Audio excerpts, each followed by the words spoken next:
Sot jemi mbledhur për të nderuar një histori sakrifice, një histori qëndrese, një histori dinjiteti. 30 vite nga themelimi i komunës Araçinës, 25 vite nga betejë e lavdishme e Araçinës.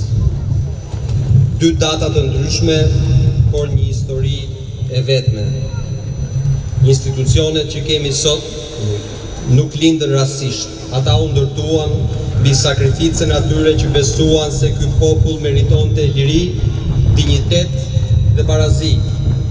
Ka momente në historinë e një kombi kur koha ndalet dhe historia shtron vetëm një pyetje. Ku ishe ti kur kombi kishte nevojë për ty? Dhe historia e mban mend përgjigjen. Kombet nuk ndërtohen në rehati, nuk ndërtohen në zyra të ngrohta, nuk ndërtohen në fjalë boshe, kombet ndërtohen në sakrificë, në net pa gjumë, në male të ftohta. Një brez u ngrit kur ngritja kishte çmim. Një brez e pa rrezikun në sy dhe nuk u tërhoq. Një brez nuk pyeti nëse liria ishte e lehtë.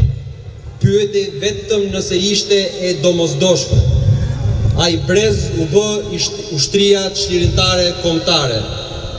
Zëri një populli që refuzoi të jetonte i përkulur, që refuzoi ta pranonte në shtrimin si fat. Ka popull që dorëzohen para historisë dhe ka popull që ngrihen mbi të. Shqiptarët e Araçinës zgjodhen të ngrihen.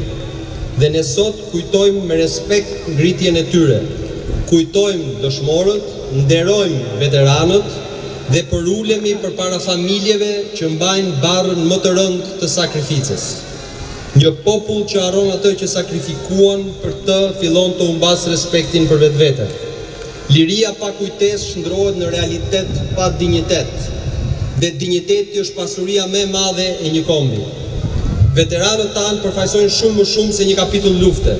Ata përfaqësojnë karakter, dinjitet, disiplinë, besnikëri, përgjegjësi dhe bindjen se liria nuk dhurohet, ajo mbrohet. Të dashur miq, sot betejë ka ndryshuar formë, por përgjegjësia jo.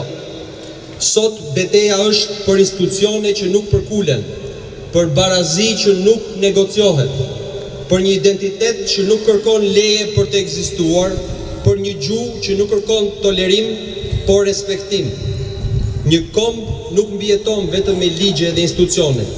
Një komb ka nevojë për karakter, për njerëz që e njohin sakrificën, për njerëz që e kuptojnë se përgjegjësia nuk është privilegj, por detyrim. Dhe pikërisht për këtë arsye kombi ynë ka ende nevojë për ju. Jo në llogore, por në betejat e përditshme për dinjitet, drejtësi dhe përgjegjësi. Ka nevojë për shembullin tuaj, për karakterin tuaj, për kujtesën tuaj. Sot Araçina ka arsye të jetë krenare, jo vetëm për të kaluar në saj, por edhe për sukseset që vazhdon të japë.